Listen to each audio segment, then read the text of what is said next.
যে একাদশী ব্রত পালন করলে জীব সর্বত্রই বিজয় প্রাপ্ত হয়ে থাকেন।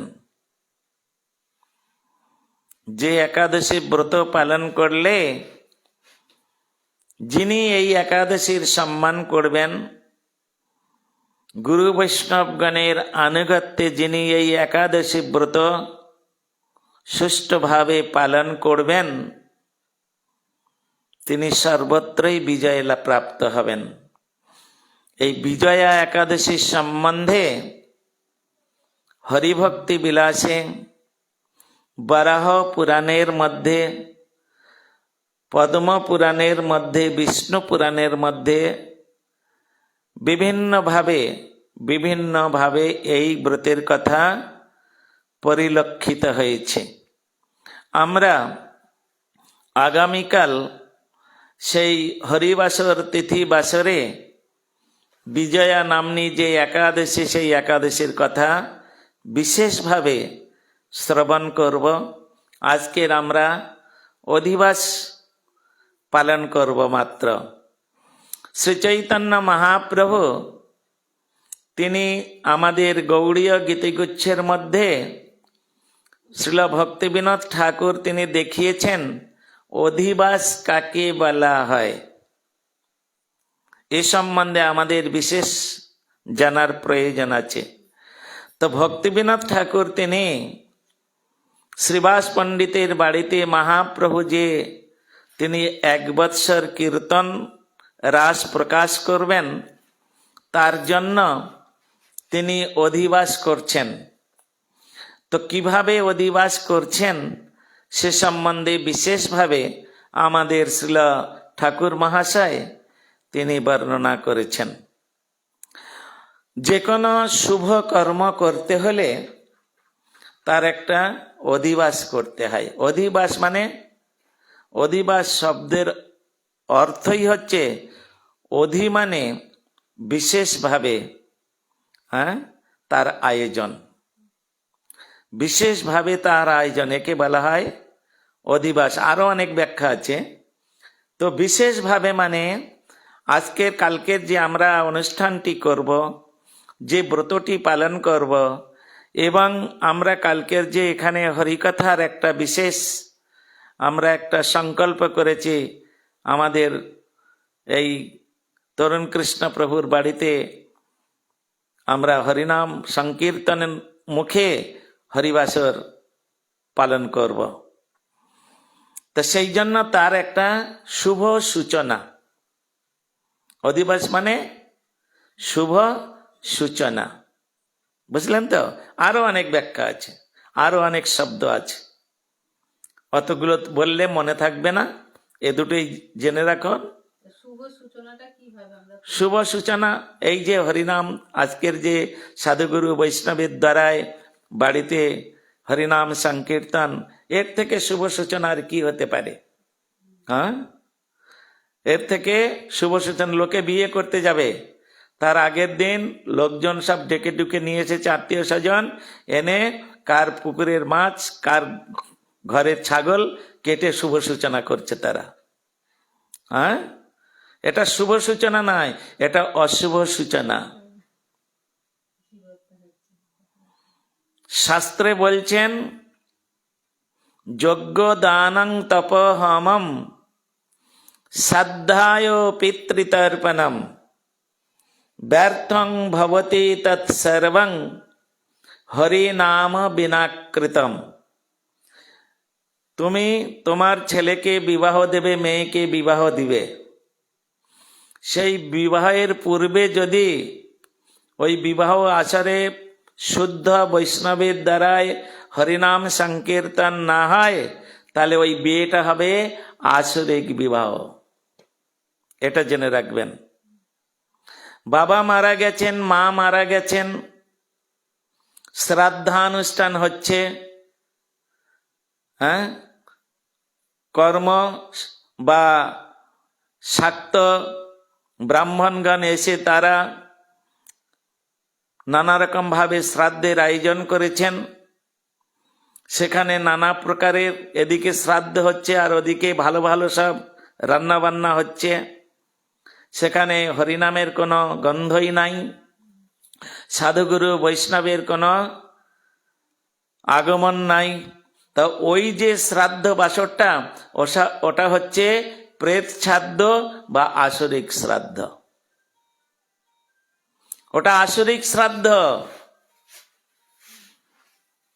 সুতরাং ওই রকম করা উচিত নয়। এখানে শাস্ত্র বলছেন যজ্ঞ দানং তপোহমম, আপনি যজ্ঞ করবেন, দান করবেন, তপস্যা করবেন, হোম করবেন, হ্যাঁ, আর কি করবেন, বিবাহ করবেন, অন্নপ্রাশন শ্রাদ্ধাদি, যজ্ঞ দানং তপোহমম শ্রদ্ধায়, অধ্যয়ন করবেন। পরীক্ষা দিতে যাচ্ছে ছাত্রছাত্রী, ভালো করে পুকুরের পোকাগুলো রান্না করে খাইয়ে দাইয়ে দিয়ে পাঠাচ্ছে। সরস্বতী ওতে প্রসন্ন হবে? হ্যাঁ, সরস্বতী প্রসন্ন হবে? ও, তুই জীব হত্যা করে এখানে আসছিস, হ্যাঁ, সেই রকম বিদ্যা দান করবে,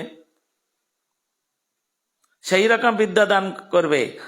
সুতরাং যে শুভ কর্মেতে হরিনাম সংকীর্তন না হয় সেটা শুভ কর্ম নয়, সেটা হচ্ছে অশুভ কর্ম। এই জন্যে এখানে অধিবাস মানে শুভ সূচনা। অদ্বৈত আচার্য প্রভু মৃদঙ্গ নিয়েছেন, নিত্যানন্দ প্রভু, হরিদাস ঠাকুর, তারপরে শ্রীবাস পণ্ডিত আর স্বয়ং মহাপ্রভু, আরও তো নবদ্বীপবাসী সমস্ত ভক্তবৃন্দ রয়েছেন। তারা সকলে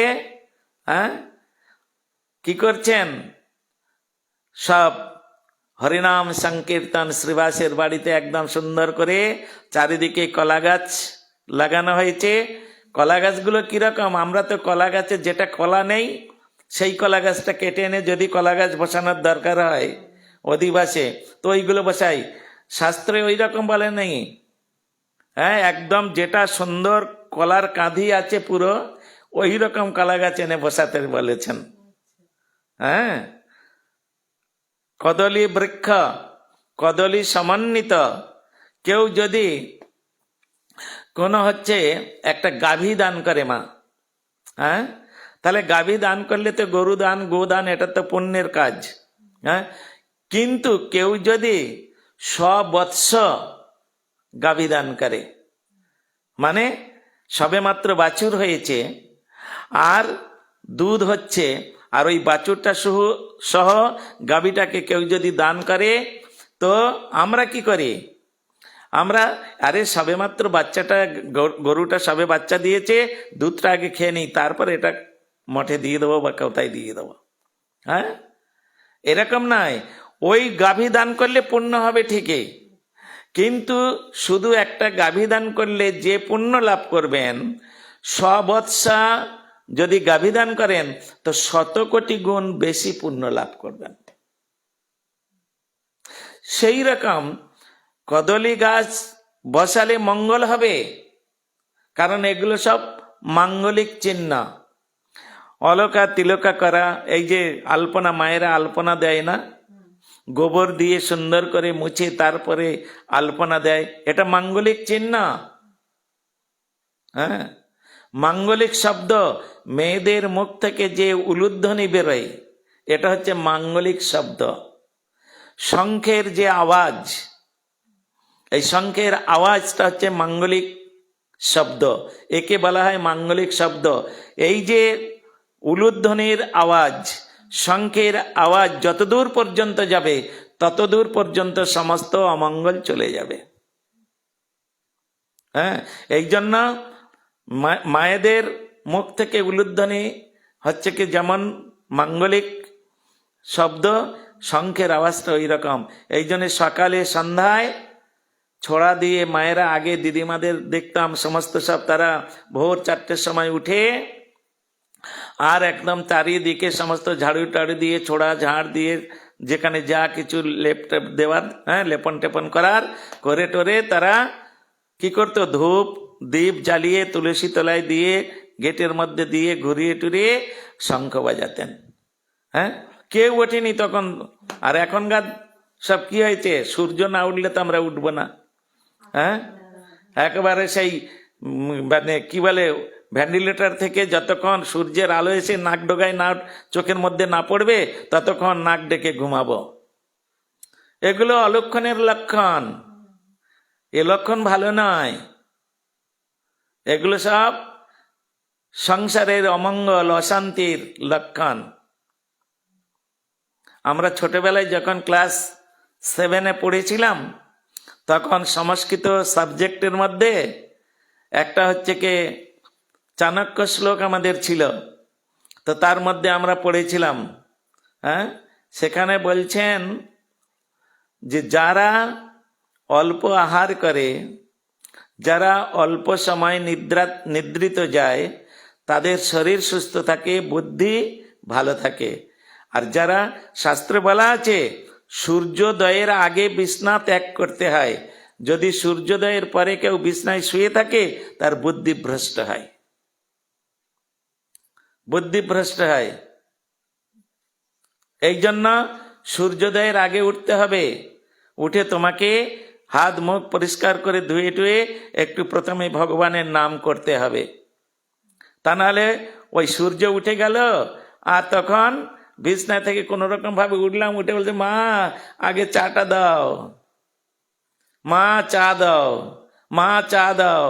এই 2-3 চা চা করাতে নাম হয়ে গেল কার? চাচার নাম হয়ে গেল। সকালবেলা উঠে কোথায় ঠাকুরের নাম করবে, সেসব না করে চাচার নাম করছে। হ্যাঁ, আর লুঙ্গি পরে শুয়ে আছে। রাত্রে মুসলমান, দিনে খ্রিস্টান। হ্যাঁ, স্যুট প্যান্ট পরে দিনে খ্রিস্টান আর রাত্রেবেলায় লুঙ্গি পরে মুসলমান। আর চাচার নাম, তো লুঙ্গি পরলে তো চাচার নাম করতেই হবে, ওটা তো চাচাদের পোশাক। হ্যাঁ, আপনারা চিন্তা করতে পারবেন না, কোনো একটা মুসলমানকে যদি বলেন তুমি ধুতি পরে মসজিদে যাও, সে জীবন পাত করে দেবে, তথাপিও ধুতি পরে কোনোদিন মসজিদে যাবে না। আর আমাদের হিন্দু এত নিচে নেমে গেছে, তাকে যদি বলো তুমি একটা প্যান্ট পরে একটা লুঙ্গি পরে যাও মন্দিরে যাও, সঙ্গে সঙ্গে চলে যাবে। হ্যাঁ, সঙ্গে সঙ্গে চলে। তাহলে হিন্দুর অধঃপতিত কোথায় দেখুন, কত অধঃপতন হয়েছে। শুক্রবার হোক আর যেদিন হোক, মুসলমানরা প্রতি সপ্তাহে একদিন তারা তাদের মসজিদে যাবেই। তারা যাবে, তাদের একটা ইউনিট আছে, না গেলে কৈফিয়ত দিতে হবে, কেন তুমি ওদিন মসজিদে আসো নাই। ওদের একটা ইউনিট আছে, সেই ইউনিটের মধ্যে কতজন আছে, কতজন কি আছে সব আছে, কেন আসলে না। খ্রিস্টানরা তারাও প্রত্যেক সানডেতে তারা গির্জায় যাবে। এরকম কোন হিন্দু আছে তিনি সপ্তাহে একদিন মন্দিরে যান? দিনের পর দিন, মাসের পর মাস, বছরের পর বছর চলে যায়, ওসব কোনো সঙ্গে eat and drink be merry, খাও দাও মজ করো। তো এটা তো পশুবৃত্তি, পশুর আচরণ। খাওয়া দাওয়া থাকা পরা এটা তো পশুর আচরণ। সুতরাং যাহারা এইরকম ভাবে জীবনযাপন করে তাদেরকে শাস্ত্রের মধ্যে পশু বলে পরিগণিত হয়েছে। শ্রীমদ্ ভাগবত বলছেন আহার নিদ্রা ভয় মৈথুনঞ্চ সামান্যমেতৎ পশুভি নারানাম ধর্ম হে তেষাং অধিক বিশেষ ধর্মেন হেনা পশুভি সমানা। ভাগবত বলছেন, আমার কথা নয়। আপনারা ভাগবত খুলে দেখুন, পুরাণ খুলে দেখুন, সেখানে কি বলছেন। সেখানে বলছেন যারা ধর্মকর্ম করার জন্য এই জগতে এসেছেন, প্রত্যেকেই আমরা এই যে মনুষ্য শরীর আমরা লাভ করেছি, এটা এই শরীরটা হচ্ছে ধর্মকর্ম করার জন্য, সাধন ভজন করার জন্য। হ্যাঁ, কৃষ্ণ ভজিবার তরে সংসারে আইনো, এই কথাটা বলা আছে। কোথাও বলা নেই আমি কালী ভজন করার জন্য সংসারে এসেছি, শিব ভজন করার জন্য এসেছি। এটা কোনো শাস্ত্রে দেখাতে পারবেন না, কোনো শাস্ত্রে দেখাতে পারবেন না। একটাই কথা বলা আছে, কৃষ্ণ ভজিবার তরে সংসারে আইন। মনুষ্য জীবনের শ্রেষ্ঠ কর্তব্য হচ্ছে ভগবানের ভজন করা। যদি না করো তাহলে what is the difference animal and man? একটা মানুষের থেকে একটা পশুর কোনো পার্থক্য নাই। সুতরাং শাস্ত্র তো বলেই রেখেছেন, তাহলে আমরা কেন করি না? অনেকে বলে দুর্গা পূজার চাঁদা দাও, কালী পূজার চাঁদা দাও, বলে এগুলো। হ্যাঁ, যদি না দেয় ও তোমরা ধর্ম টর্ম মানো না। আসলে তারা ধর্ম কি বলে, ধর্মের শব্দের অর্থ জানে না। তারা হচ্ছে মূর্খের চরম মূর্খ, তারা মহামূর্খ। তারা ধর্ম কাকে বলে সেটুকু কাণ্ডজ্ঞান নেই, আর তারা বলে তোমরা ধর্ম টর্ম মানো না। এইরকম সমস্ত সমাজ। হ্যাঁ, কিছু করব না, ভালো খাবো, ভালো পরবো আর ফুর্তি করব, ব্যাস। আবার যদি কেউ একটু হরিনাম করে তখন বলবে এই হরিনাম করতে হবে না, মাইক বন্ধ করো। হিন্দুরা বাধা দেবে। আজকের এখানে যে হরিনাম হচ্ছে, এখানে যদি কোনো মুসলমান এখানে বাস করত তো সে কোনোদিন প্রতিবাদ করবে না যে মহারাজ আমাদের অসুবিধা হচ্ছে, আপনারা মাইকটা একটু বন্ধ করুন। হিন্দুই বাধা দেবে। আসলে হিন্দু তো নয়, তারা নামে হিন্দু, আসলে খ্রিস্টান আর মুসলমান হয়ে আছে তো। হ্যাঁ, তারা মুসলমানও নয়, খ্রিস্টানও নয়, হিন্দুও নয়, তারা নপুংসক হয়ে আছে। এই জন্য তাদের সহ্য হয় না। বিচারগুলো শাস্ত্রের মধ্যে দিয়ে রেখেছেন, বললে তো হবে না। বলে মহারাজ যদি সবাই কৃষ্ণ ভজন করবে তাহলে শিব, দুর্গা, কালী এদেরকে কে সেবা করবে, কে ভজন করবে? ও চিন্তা তোমার করার জন্য তোমার এই দেহটা দেয়নি ভগবান, এই দেহটা তোমাকে দিয়েছে কৃষ্ণ ভজন করার জন্য। আর যদি তুমি ওই রকম চিন্তা করো কালী ভজন কে করবে, কালী সেবা কে করবে, দুর্গা সেবা কে করবে, শিব সেবা কে করবে, এটা তুমি যদি বলো তাহলে তোমাকে মূর্খ বলা হবে। বলে কেমন? আমি উদাহরণ দিচ্ছি। আপনারা তো স্কুলে পড়েছেন, স্কুলে কলেজে পড়েছেন, তো যখন প্রাইমারি স্কুলে পড়তেন, যখন 4 পরীক্ষা হচ্ছে, সব স্টুডেন্টগুলো পরীক্ষা দিচ্ছেন, পরীক্ষা দিয়ে পাস করে 5-এ উঠবে। তা কোনো স্টুডেন্ট কি চিন্তা করে আরে আমরা সবাই যদি এই পরীক্ষা দিয়ে পাস করে 5-এ চলে যাই তাহলে 4টা তো ফাঁকা হয়ে যাবে, এখানে কে থাকবে, সুতরাং আমি পরীক্ষা টরীক্ষা দিব না, এইখানেই থাকবো। সে মূর্খ কিনা? তাকে মূর্খ বলা হবে কি কেন? হ্যাঁ, তা কে কালী পূজা করবে, কে শিব পূজা করবে, কে দুর্গা পূজা করবে, ও চিন্তা তোমার নয়। তুমি যে জন্য এসেছো, তুমি কৃষ্ণ ভজন করার জন্য এসেছো, তুমি কৃষ্ণ ভজন করো। ওটার চিন্তা যার চিন্তা তিনি করবেন। চলবে কি সে ভাবছ মেছে, তুমি ভাববার কে? যার ভাবনা তিনি ভাবছে, তুমি ভাবো তাকে। হ্যাঁ, কিসে চলবে? তুমি চালানোর কে? 5 বার পায়খানায় গেলে হাত ধরে টেনে তুলতে হয়, একবার চিন্তা ভাবনা একবার মশগুল হয়ে গেছে,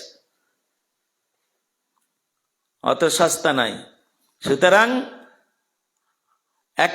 একটা উদাহরণ দিচ্ছি শুনুন, খুব ভালো কথা।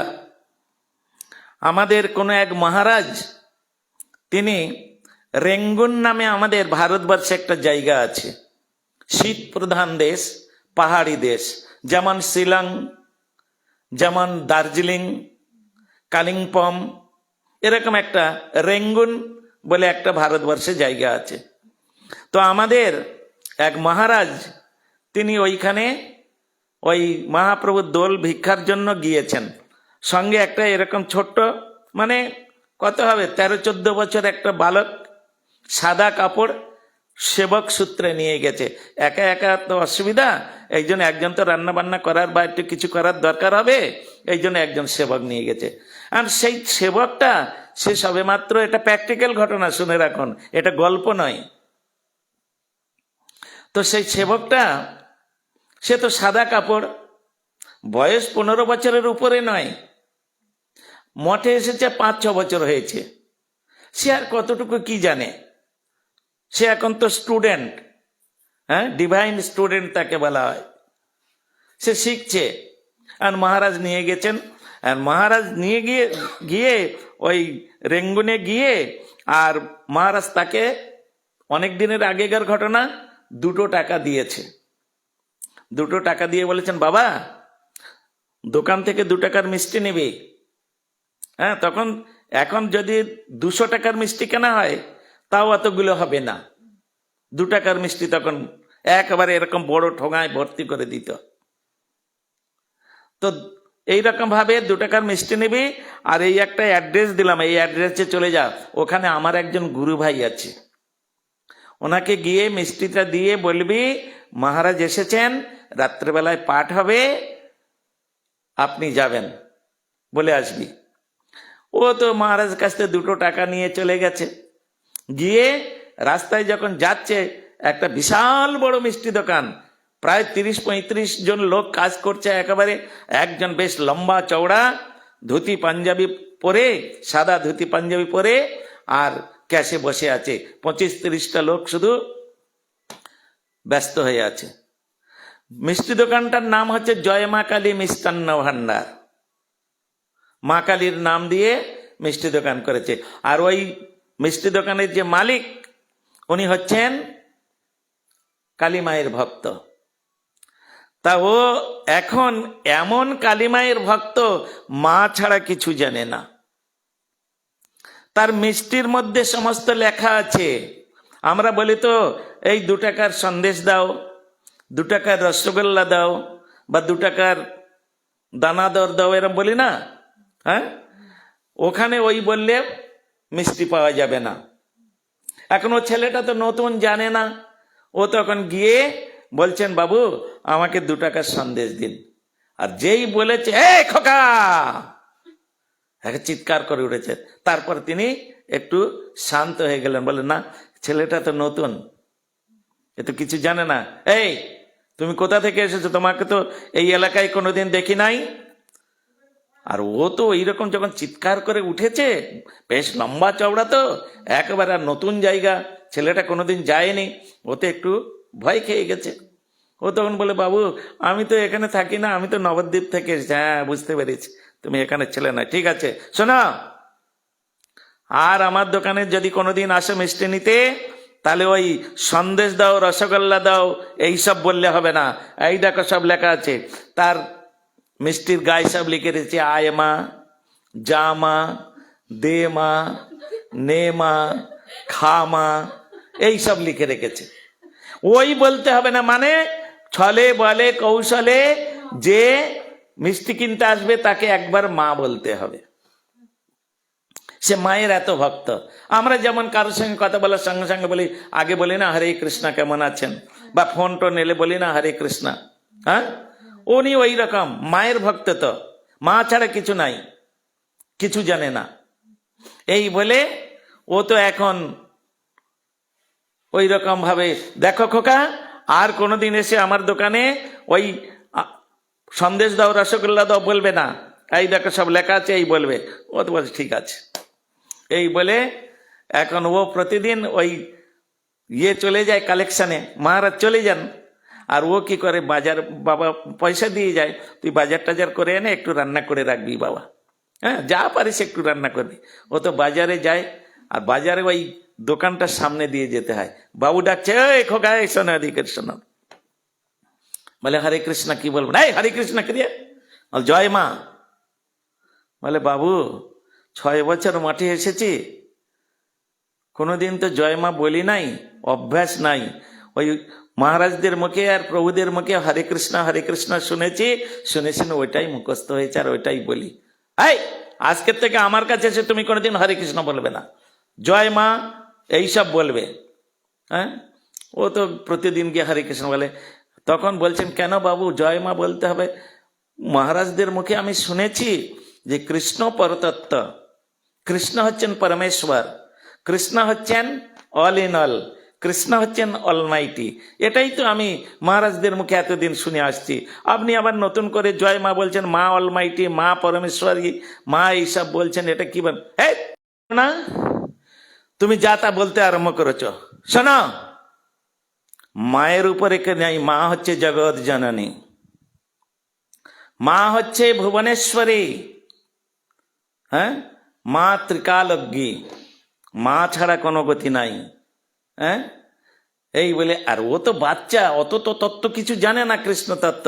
আর সে বাবু তো হামড়া চমড়ার মোটা লোক, বিশাল বড়, ওকে থাবড়ে একেবারে কথায় টথায় বসে এইরকম। 1 মাস মহারাজ সেখানে ছিলেন। আর ওই ছেলেটা প্রতিদিন বাজারে যায়, ওই বাবুর সঙ্গে একটু কথা কাটাকাটি করে চলে আসে। হ্যাঁ, কিছুতেই বাবুকে আর সে বুঝাতে পারে না যে কৃষ্ণই হচ্ছেন পরতত্ত্ব, কৃষ্ণই হচ্ছেন সর্বশ্রেষ্ঠ। এটা কোনোদিন আর তাকে বুঝাতে পারে না। হ্যাঁ, ও প্রতিদিন ঝাড় খেয়ে চলে আসে। একদিন কি হচ্ছে, এরকম বাজারে যাচ্ছেন, যেতে যেতে দেখছেন হঠাৎ দোকানটা বন্ধ। মিষ্টি দোকান তো বন্ধ হওয়ার কথা নাই, 1 মাস এখানে এসেছি, কোনোদিন মিষ্টি দোকান বন্ধ দেখি নাই। কি ব্যাপার, আজকের মিষ্টি দোকান বন্ধ কেন? যাক গিয়ে যা হোক, আমি জানি না। এই বলে ও তো বাজার টাজার করে ফেরার সময় দেখছে কি, ওই বাবুটা কি করেছে, ও একটা গামছা পরেছে কাঁচা দিয়ে, আর একটা গামছা এইখানে নিয়েছে। হ্যাঁ, নিয়ে আর খোল করতাল বাজিয়ে কতকগুলো হচ্ছে কে লোক সব হরিনাম করতে করতে যাচ্ছে। আর ওরা 4 জনে মিলে একটা, তার আত্মীয় না কেউ মরে গেছে, কাঁধে করে নিয়ে শ্মশানে নিয়ে যাচ্ছে। তো শ্মশানে নিয়ে যাচ্ছে, এরা পিছনে খোল করতাল বাজিয়ে হরে কৃষ্ণ নাম করছে। আর ওরা মাঝে মাঝে বলছে, বলো হরি হরি বল, বলো হরি হরি বল, বলো হরি হরি বল, বলো হরি হরি বল, এই বলে যাচ্ছে। এখন রোজ তো ধুতি পাঞ্জাবি সুন্দর সেজে গুজে থাকে, হঠাৎ গামছা পরেছে, তো ছেলেটা চিনতে পারছে না ঠিক, কিন্তু মোটা সোটা অত দীর্ঘকায় লম্বা, ভালো করে দেখছে, আচ্ছা এটা সেই মিষ্টি দোকানের বাবু না। অনেক করে দেখে টেকে আইডেন্টিফাই করেছে, হ্যাঁ এ তো মিষ্টি দোকানের বাবু। আর বলছে কি, বলো হরি হরি বল। ঠিক আছে, চলে যাক, এই বলে চলেছে। বলে বাবু মনে মনে চিন্তা করছে আর কি, বাবু কালকের তোমায় আমি মজা দেখাবো। ব্রহ্মচারী বলছে, কালকের তোমায় আমি মজা দেখাবো। তুমি প্রতিদিন আমাকে হেঁকে মেকে ফাগরি মেরে এটা সেটা করে তুমি আমাকে দাবিয়ে দাও, কালকের আমি তোমায় দেখাবো। এই বলে ও তো চলে গেছে। পরের দিন বাবু যেমন প্রতিদিন সকালে উঠে স্নান টান করে দোকানে ধূপ ধুনো দিয়ে সবে দোকানে বসেছে, ব্রহ্মচারী যাচ্ছে বাজার করতে। আজকের আর বাজার করে ফেরার সময় নাই, যাবার সময় ঢুকে গেছে।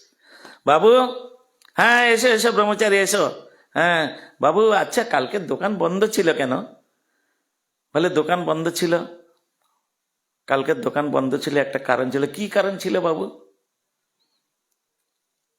বলে আমার কালকের একজন আত্মীয় মারা গিয়েছিলেন, তাই একটু শ্মশানে যেতে হয়েছিল, তো ওই জন্য কালকের দোকানটা খোলার সময় পাইনি। বলে ও বাবু, তাহলে আমি ঠিক দেখেছি মনে হয়, এই আপনারা 4 জনে মিলে একটা মোড়াকে মনে হয় কাঁধে করে নিয়ে যাচ্ছিল, আপনি সামনে ছিলেন না? বলে হ্যাঁ, একটা গামছা পরে কাঁচা দিয়ে আর একটা গামছা কাঁধের উপর দিয়ে এইভাবে যাচ্ছিলেন না? বলে হ্যাঁ ঠিক দেখেছ। বলে বাবু কালকের আপনার ব্যবহারে না আমি একদম অসন্তুষ্ট। হ্যাঁ, আপনি যে এত চিটিংবাজ লোক, ঠিক এইভাবে বলছে, আপনি যে এত চিটিংবাজ লোক এটা আমার আগে জানা ছিল না। এ খোকা, মুখ সামলে কথা বলবে, জানো তুমি কোথায় কার সঙ্গে কথা বলছো? বাবু চিৎকার করে কোনো লাভ নেই, হ্যাঁ কথার স্বর নিচু করুন, আপনি একজন চিটিংবাজ। বলে কেন? না আপনি মুখে একরকম বলেন আর কাজে একরকম করেন। তো যে মুখে একরকম বলে কাজে একরকম করে সে হচ্ছে চিটিংবাজ। তা আপনার মতে এইরকম চিটিংবাজ আমি আর কোনোদিন দেখি নাই। বলে কি বলেছি আমি? বলে বাবু আপনি তো মিষ্টির গায়ে লিখে রেখেছেন জয় মা, খামা, দেমা, নেমা, সোমা, এইসব লিখে রেখেছেন, আর মা ছাড়া আপনি কিছু জানেন না। মা পরমেশ্বরী, মা সব কিছু। তা কালকের বলো হরি হরি বল বলতে বলতে মোড়াটা নিয়ে যাচ্ছিলেন কেন? বলো কালী কালী বল, বলো কালী কালী বল বলে নিয়ে যেতে পারলে না? হরিবল বলছিলেন কেন?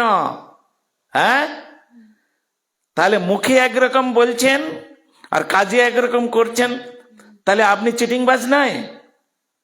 এই যখন এরকম বলেছে আর সঙ্গে সঙ্গে তার মাথা নিচে হয়েছে, তখন বলছে ব্রহ্মচারী আজকের তোমার কাছে আমি পরাস্ত। বলে ওই কালী বল বললে মোড়া উঠবে না, হ্যাঁ, হরিবল বলতে হবে, বলো হরি হরি বল বলতে হবে। তাহলে আসতে হরি, তখন ব্রহ্মচারী বলছেন আসতে হরি যেতে হরি, আর মাঝখানে কেন গন্ডগোল করি? হ্যাঁ, আসার সময় হরিনাম, যাওয়ার সময় হরিনাম, আর মাঝখানে যত গন্ডগোল। তাহলে আপনার মতো চিটিং বাজার কে আছে? আপনি উত্তর দিন। প্রতিদিন আমাকে বড্ড, আজকের আপনি উত্তর দিন। তাহলে শ্রেষ্ঠ কে? কালী শ্রেষ্ঠ না কৃষ্ণ শ্রেষ্ঠ? বাধ্য করলেন তাকে। দেখুন ওইটুকু 15 বছর ছেলেটা, হ্যাঁ। তা সুতরাং কৃষ্ণ বিনা গতি নাই। এই জন্য অনাদির আদি গোবিন্দ সর্বকার কারণম, হ্যাঁ, সমস্ত কারণের কারণ হচ্ছেন গোবিন্দ। গোবিন্দ ছাড়া গতি নাই। হ্যাঁ, ভজ রে মন শ্রীনন্দ নন্দন অভয় চরনার বিন্দরে দুর্লভ মানব জনম সৎসঙ্গে তরহে ভব সিন্ধুরে। ভজ রে মন শ্রীনন্দ নন্দন অভয় চরনার বিন্দরে।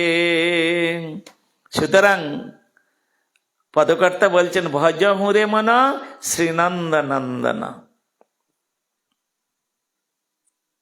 আর যত পুরাণ আছে, যত শাস্ত্র আছে, হ্যাঁ, সমস্ত শাস্ত্রে আদি মধ্যে আর অন্তে সব হরিনামের কথা বলেছে।